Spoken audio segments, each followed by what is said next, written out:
তাদের আসামিদেরকে ধরতে পারেনি, তাদেরকে শাস্তি দিতে পারেনি। আমি মনে করি এখানে প্রশাসনের ঘাটতি ছিল।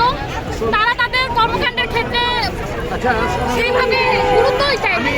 নয়তো এত বছর লাগে না একটা মানুষ মুক্ত হওয়ার, এত বছর পরেও আমরা তার বিচার পাইনি, আমরা তার সঠিক বিচার পাইনি। তাকে যারা হত্যা করেছে তাদেরকে আমরা শাস্তি দিতে পারিনি।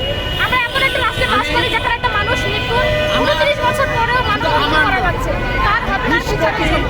এই হত্যাকাণ্ডের মূল নায়ক কাকে মনে করছেন?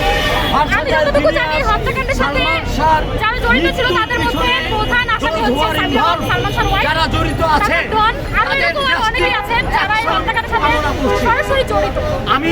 এখন আমি চাইবো এই হত্যাকাণ্ডের সুষ্ঠু তদন্ত করা হোক। এখন তারপর যারা হত্যাকাণ্ডের সাথে সরাসরি জড়িত থাকবে তাদেরকে তাদেরকে রিমান্ডে নেওয়া হোক। আর তাদের এই সত্যিটা তারপর তাদেরকে বিচার করা হোক।